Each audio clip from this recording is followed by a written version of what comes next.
আজ আমি বানাবো পটলের দোলনা, আমিষ পটলের দোলনা, চিংড়ি মাছ দিয়ে বানাবো। তার জন্য সবার প্রথমে আমি চিংড়ি মাছের ভিতরে ছাড়িয়ে নিয়ে এইভাবে ছাড়িয়েছি, দেখুন ছাড়িয়ে নিয়ে ভেতরে পটলের বীজগুলো বার করে নিয়েছি। এরপর নুন হলুদটা আমি মাখিয়ে নিয়েছি পটলের উপর। এইভাবে নুন হলুদ পুরো যেন গায়ে লেগে যায় এরকমভাবে মাখাতে নুন হলুদ। তো কড়াইয়ে তেলটা গরম হয়ে গেছে, এরপর আমি পটলগুলিকে ভেজে নেবো। পটলগুলিকে বেশি নরম করে ভাজবেন না, হালকা করে ভেজে তুলে নিতে হবে। পটলগুলো আমি এইভাবে ভেজে নিয়েছি, খুব কিন্তু নরম করে ভাজবেন না, ভাজলে পুর ঢোকাতে পারবেন না। তো এবার আমি পটলগুলিকে তুলে নিচ্ছি। তো এরপর আমি পটলের দোমার জন্য এই পুরটা বানিয়ে নেব। তো পুর বানানোর জন্য সবার প্রথমে আমি কড়াইয়ে কিছুটা পেঁয়াজ কুচি দিয়ে দেবো। আমি পেঁয়াজগুলো কিন্তু খুব ছোটো ছোটোভাবে কুচিয়েছি, এরকম ছোটো ছোটো করে খাবে, নাহলে পেঁয়াজটা মিশে যাবে না। আর এখানে পুরো 8খানা পেঁয়াজ আছে, একটা পেঁয়াজের হাফ আমি এখানে দিয়েছি।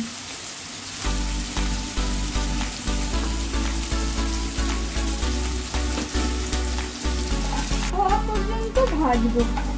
তো আমি পটলের যে ভেতর থেকে যে শাঁসটা বের করে নিয়েছি, সেটা কিন্তু আমি এরকমভাবে বেটে নিয়েছি। এটা কোনো নষ্ট করার দরকার নেই, এটাই পুরের মধ্যে দিলে খুব ভালো লাগে।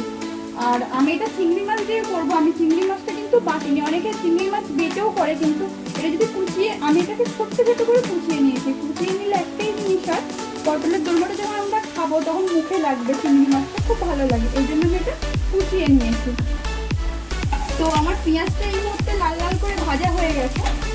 তো এই মুহূর্তে আমি চিংড়ি মাছটা দেবো। চিংড়ি মাছটা দিয়ে একটু ভাজবো। চিংড়ি মাছটা দিয়ে একটু ভাজা হয়ে গেলে আমি তারপর আদা রসুনের পেস্ট আমি একটু দেবো। চিংড়ি মাছটা একটু ভাজা হয়ে গেছে, এরপর এর মধ্যে আমি 1 চামচ মতো আদা রসুন এবং লঙ্কার পেস্ট দিচ্ছি। 1 চামচ দিলাম, বড় চামচের 1 চামচ আমি আদা রসুন লঙ্কার পেস্ট দিলাম। দিয়ে এটাকে আমি একটু কষবো। কষার পর আমি পটলের যে ভেতরের শাঁসটাকে আমি একদম পেস্ট করে রেখেছি, সেটা এর মধ্যে অ্যাড করে আমি গুঁড়ো মশলা অ্যাড করবো। এবার আমাদের আদা রসুনের কাঁচা গন্ধটা চলে গেছে, এরপর আমি পটলের যে ভেতরের শাঁসটাকে পেস্ট করে রেখেছিলাম সেটাকে অ্যাড করে দিলাম। এটা অ্যাড করার সাথে সাথে আমি এবার গুঁড়ো মশলাও কিছু দেবো। এখনো পর্যন্ত আমি লবণ ইউজ করিনি এটার মধ্যে, তো আমি পুরের জন্য স্বাদ অনুযায়ী লবণ দিলাম। স্বাদ অনুযায়ী লবণ দিলাম। তো লবণ দেওয়ার পর এবার আমি পরিমাণ মতন হলুদ গুঁড়ো 1/2 চামচেরও কম দিলাম। কালারের জন্য আমি অল্প পরিমাণে কাশ্মীরি লঙ্কা দিলাম। আর ধনে গুঁড়ো দিলাম 1/2 চামচ।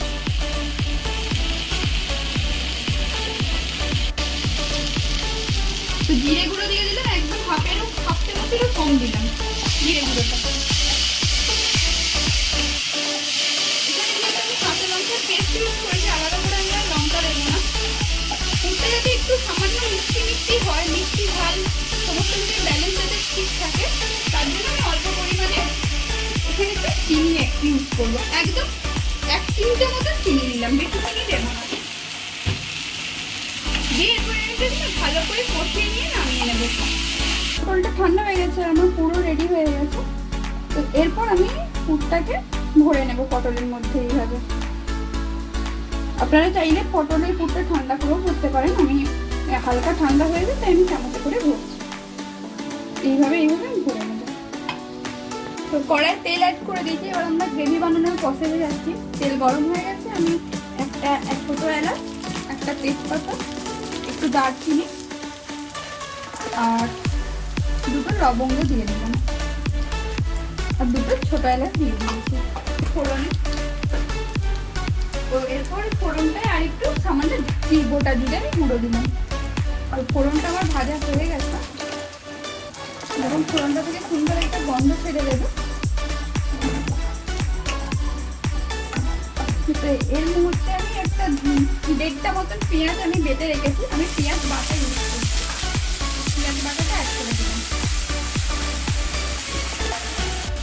পেঁয়াজ আমার ভাজা ভাজা হয়ে এসেছে। এরপর আমি আদা রসুন এবং লঙ্কার পেস্ট, কাঁচা লঙ্কার পেস্ট আমি 2 চামচ অ্যাড করলাম।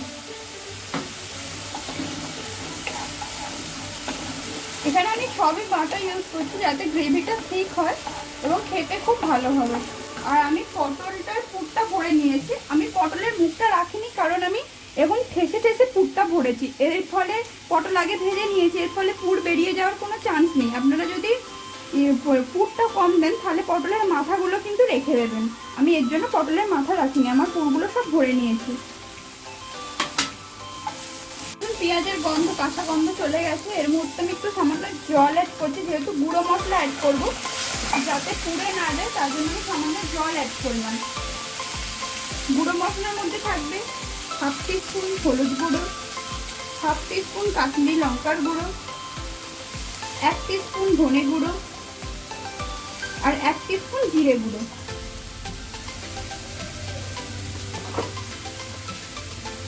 এরপর আমি মশলাটাকে খুব ভালো করে কষিয়ে নেব। এই মুহূর্তে আমি স্বাদ অনুযায়ী লবণ দিয়ে দিলাম। দিয়ে মশলাটাকে ভালো করে কষাবো যতক্ষণ না তেল ছাড়ছে। মশলা খানিকটা কষা হয়ে গেছে। এই মুহূর্তে আমি টমেটো পেস্ট অ্যাড করছি 2 চামচ টমেটো পেস্ট অ্যাড করে দিলাম আমি, কারণ আমি টক দই ইউজ করবো, এই জন্য টমেটোটা ব্যালেন্স করে দিতে হবে। এরপর আমি মশলাটা আরেকটু ভালো করে কষিয়ে নেব।